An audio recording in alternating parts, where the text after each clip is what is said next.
Síguenos, @Factores de Poder. Suscríbete en nuestro canal de YouTube. Activa las notificaciones y mantente informado.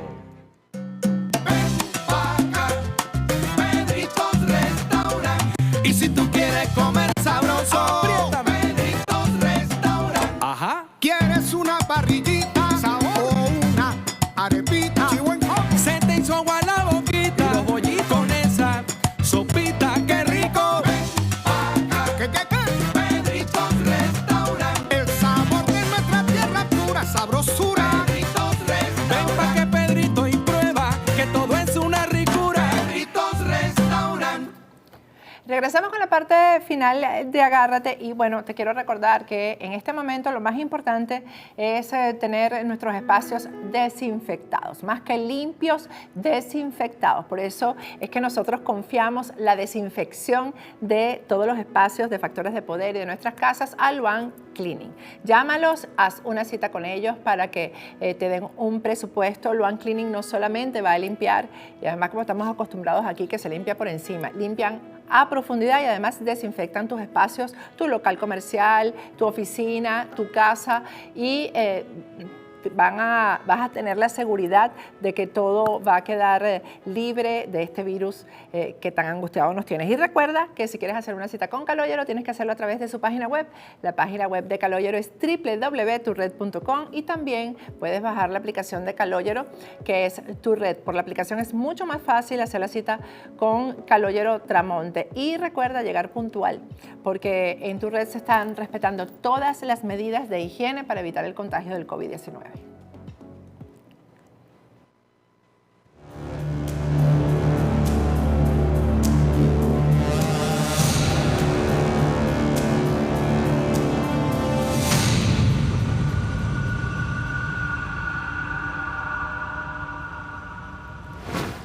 Regresamos con Agárrate y en esta parte final vamos a conversar con nuestro abogado de inmigración, Jesús Reyes, ya lo tenemos conectado vía Skype. Buenas noches, Jesús, ¿cómo estás? Bien, Patricia, ¿cómo has estado?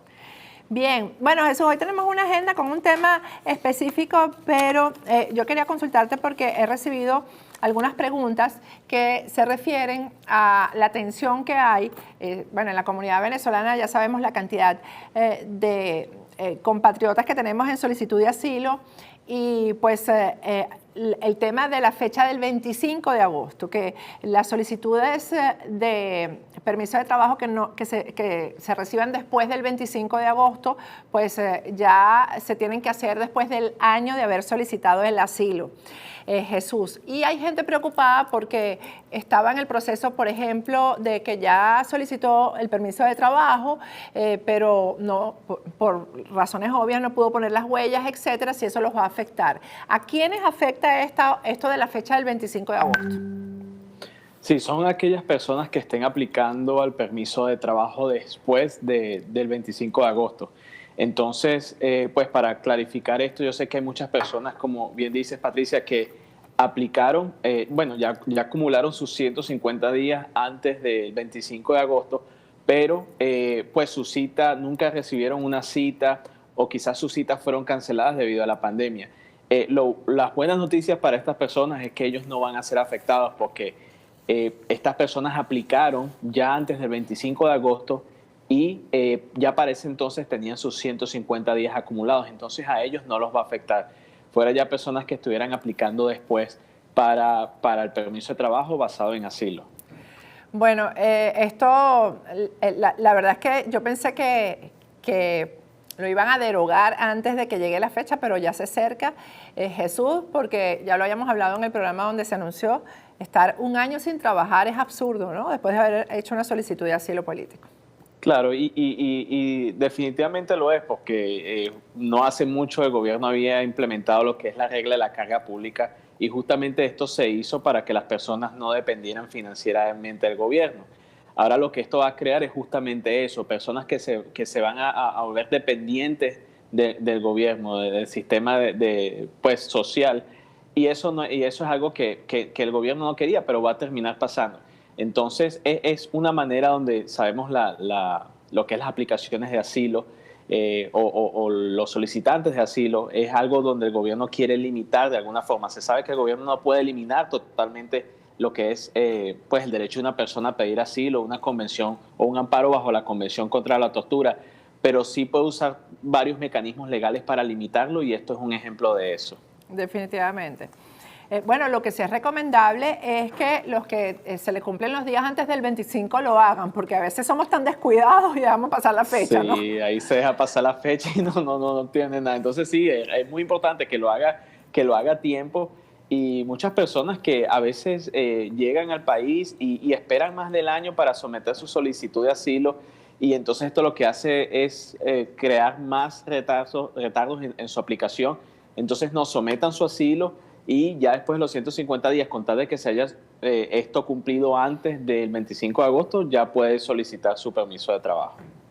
Bien. Jesús, el tema de hoy tiene que ver con la posibilidad que tienen los venezolanos de obtener la residencia basándose en la ley de ajuste cubano. Vamos a explicar primero lo que es la ley de ajuste cubano, sobre todo si sigue vigente, porque se suponía que ya esto no, ya había sido eliminado, ¿no? Sí, entonces lo que fue eliminado es la política de pie seco, pies mojados, que es diferente a lo que es la ley del ajuste cubano.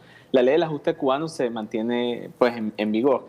Ahora, lo que es la política de pie seco, pies mojados, básicamente dice que una persona de nacionalidad cubana apenas ingresa a los Estados Unidos, independientemente lo haga legal o ilegal, o sea, toque suelo americano, entonces ya la persona es admitida legalmente para propósitos de la residencia. Yo no sabía que eso seguía vigente. Lo que es la política de pie seco, pie mojado, no, ya eso se acabó. Ahora, lo que sí está todavía activo es la ley del ajuste cubano. Ahora, muchas personas se dicen, bueno, ¿cómo eso, sobre todo pues personas que no son de nacionalidad cubana, cómo eso me va a beneficiar o afectar a mí? En el sur de la Florida, bastante. ¿Por qué? Porque una persona que tiene un familiar cubano, ya sea un esposo, una esposa, pues hasta tenga una doble nacionalidad, entre esas la nacionalidad cubana, tiene la opción de obtener la residencia solo por eso. O sea, habiendo entrado la persona legalmente a los Estados Unidos y habiendo esperado un año y un día, la persona puede obtener su residencia basado en la ley del ajuste cubano, aunque el peticionario no sea cubano, pero esté casado o casada con una persona pues de nacionalidad cubana que es residente legal o está aplicando a la residencia. O sea que en ese caso el que aplica la residencia no tiene que ser el que sea cubano, sino puede ser el que tenga la relación de matrimonio, de padre o hijo, etcétera, con un cubano. Correcto. Entonces lo que hemos visto muchas veces aquí en la oficina ha sido parejas, muchos de ellos venezolanos que están casados con personas cubanas, de nacionalidad cubana, y lo que termina pasando es que la persona, el aplicante que es cubano, aplica su residencia basada en la ley del ajuste cubano. O sea, quiere decir que esa persona fue admitida legalmente o se le dio lo que se llama un parol. Esto, ojo, al solicitante que es cubano. Se le permite entrar legalmente al país. Eso es muy importante. Y ya habiendo entrado esa persona legal al país legalmente y esperando un año y un día, en ese momento, si la persona tiene una pareja, supongamos una persona de Venezuela, se casa con su esposa, es venezolana, llegó aquí como turista, tanto el aplicante principal, en este caso el ciudadano cubano, como su esposa, digamos una ciudadana venezolana, pueden aplicar a la residencia basado en la ley del ajuste cubano. O sea, no solo cubre al solicitante principal, pero también a los familiares y hijos o hijastros de ese familiar. Incluso hijastros que es cubano. También, a los hijastros también les beneficia. A los hijastros, y eso es muy importante, y mucha gente no sabe esto. O sea, por lo menos estando casados, supongamos ese ejemplo que acabé de dar ahora, ya el solicitante puede pedir a los hijos, pues de su pareja, si ese es el caso. Ahora, otro caso bien interesante. ¿Hay un límite de edad para eso, de los hijos, Jesús?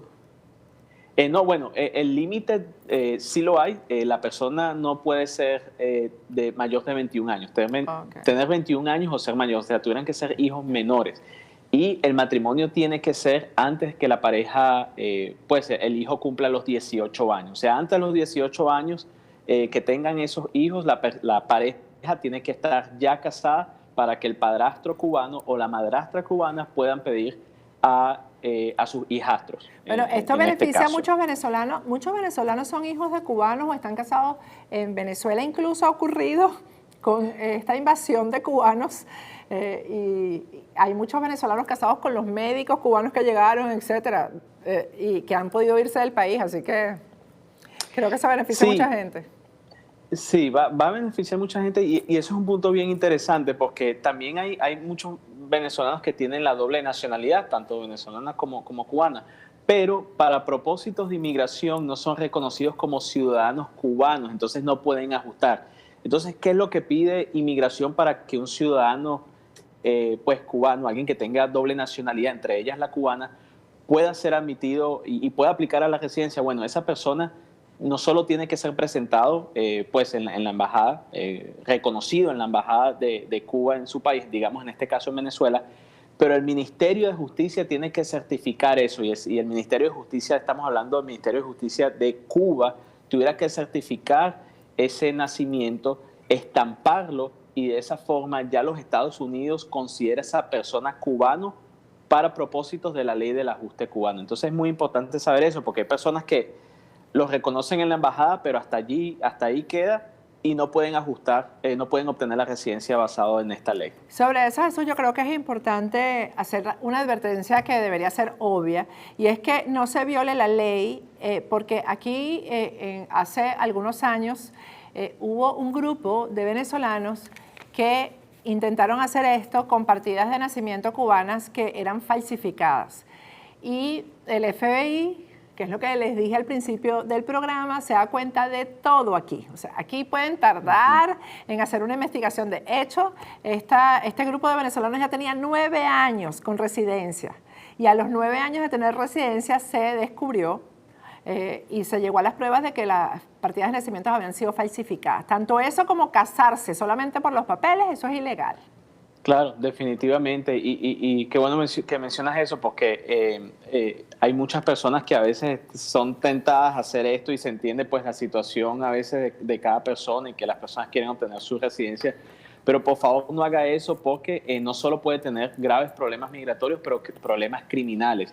Y hablando de ese tema, se sabe que ha habido muchos fraudes basados en residencias pues de este tipo. De hecho, en el área del sur de la Florida es uno de los, como dicen, hotspots, o sea, uno de los sitios donde ha habido más de estos temas y por lo general hay investigaciones bien largas sobre estos tipos de matrimonio.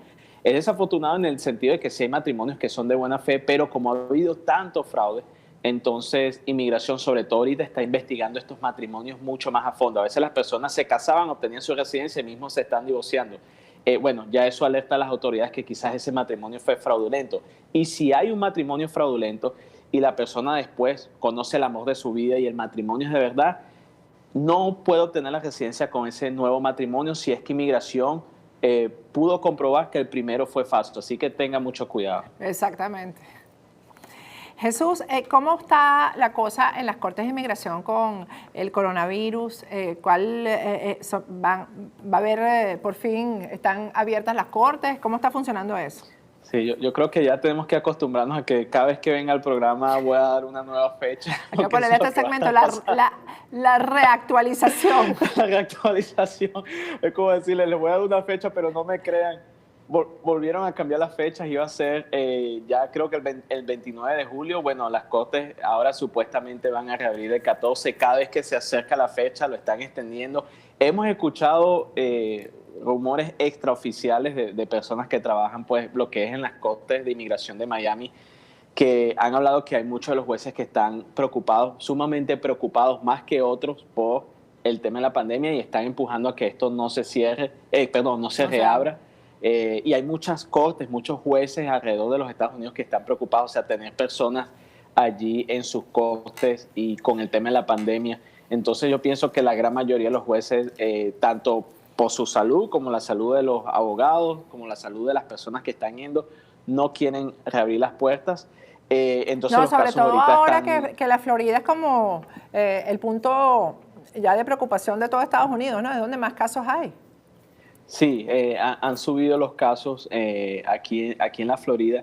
Entonces no creo, aunque acabaron de dar esa fecha, Patricia, el agosto 14, honestamente, yo digo, prepárese para obtener una nueva cita, pero si llegara a ser ya la cita final, nosotros, lógico, estuviéramos hablando de eso aquí en el programa, lo estuviéramos anunciando, pero hasta ahorita la fecha tentativa es el agosto 14, aunque hemos escuchado extraoficialmente que posiblemente vaya a ser por el resto del año. Jesús, el tema de las cárceles, porque en las cárceles no están prohibidas las visitas por el coronavirus, todavía me imagino que están prohibidas, o sea, tenemos una cantidad de presos en cárceles de inmigración que ni siquiera pueden ver a su familia. Sí, es bien desafortunado esa situación. Lo que sí les permiten a estas personas que están detenidas es que pues sus abogados los puedan visitar. Pero claro, no es lo mismo. La familia quiere ver a sus seres queridos. Ahorita lo que Inmigración ha hecho ha facilitado videoconferencias para que las familias puedan llamar por videoconferencia, y lógico, las llamadas siempre han estado disponibles. Pero es una situación bien preocupante. Lo que sí pienso que es bueno dentro de todo esto malo que quizás está pasando por la pandemia es que Inmigración sí ha estado más flexible, por lo menos en comparación a antes, en cuanto a dejar personas en libertad. De hecho, como bien sabemos, hay personas que hasta con orden de deportación, cosa que Inmigración nunca hubiera dejado a una persona con una orden final de deportación salir de un centro de inmigración, ahorita está pasando a menudamente. No quiere decir que todo el mundo está saliendo, pero hay muchas personas que, comparado a antes, están saliendo en libertad en las cárceles de inmigración por lo que está pasando por esta pandemia. Me imagino que evaluarán los casos que saben que no son criminales, que son personas que no van a perjudicar a la sociedad en libertad, y los dejarán salir, porque es que además yo me imagino que detenciones sí hay más detenciones. Siguen las detenciones. Lo que sí es importante es ese punto que menciona sobre estos solicitantes, las personas que están detenidas tienen que demostrar que no van a ser pues un peligro para la sociedad. Claro. Y también que ellos van a acatar todas las reglas de inmigración, y también ayuda que ellos demuestren que tienen una persona que se puede hacer financieramente y legalmente a cargo de ellos, sobre todo si esta persona es un familiar, y aún más si es un familiar que tiene papeles, residencia o ciudadanía. Bueno, Jesús, muchísimas gracias. Entonces el lunes nos vemos para que nos digas cuál es la siguiente fecha. Está bien. Nos vemos. Cuídate, Patricia. Gracias, Jesús Reyes. Bueno, ya saben, el tema del 25 de agosto, hagan la solicitud del permiso de trabajo antes si se le cumplen los días. No dejen pasar la fecha, porque entonces van a tener que estar un año sin permiso de trabajo. Con esto me despido. Hasta mañana.